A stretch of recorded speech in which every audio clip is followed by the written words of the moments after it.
$10.8 billion. That's how much people with disability and their travelling parties spend in Australia every year. It's between 10 to 15% of the national tourism revenue, and it's growing every year. What would 10 or 20% customer increase mean for your business? Inclusive and accessible tourism is a growing market recognised by Tourism Australia as a real and emerging opportunity. I like to travel with my partner, friends and family. I travel a lot for work, but what I really love is to travel to relax and switch off. I look for a sensory experience away from stress. In essence, accessible tourism is about allowing everyone to participate with choice and confidence. That means providing options so everyone can join in, and supplying information so people can make decisions about what will work for them.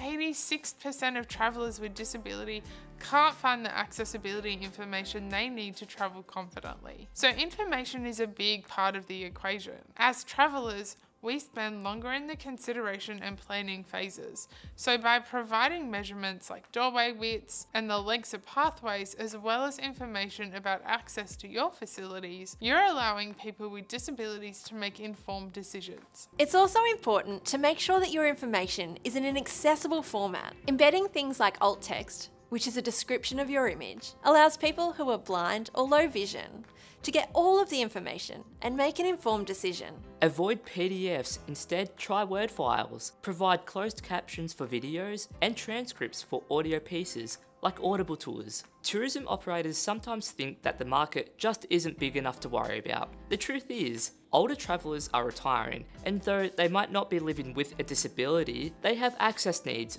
More than 40% of baby boomers will be retiring with some form of disability. It's important that your built environment has good access. When you're planning upgrades, ensure that you think about access and universal design from the beginning. A report has shown a potential return of $13 for every $1 spent on universally designed and accessible environments. When I travel with my friends and my family. I never travel alone. And this is true for most people with disability. I have to do a lot of research before I travel and to make sure it's suitable for myself and my friends and my family. I need to see if the bathrooms are accessible, if the accommodation is going to work for me, and if the space is right. There's not a lot of spontaneity, but when I do visit, I'm likely to stay for longer. When I feel supported and listened to, I can relax more. When staff have my needs in mind and they ask me what I need, it's one less thing I have to worry about. And it's a big factor in being able to enjoy myself. Equipping frontline staff to have the confidence to engage with people of all backgrounds can provide inclusive and meaningful experiences for all visitors. This can be done by training and educating staff to confidently assist people living with disability and with access needs.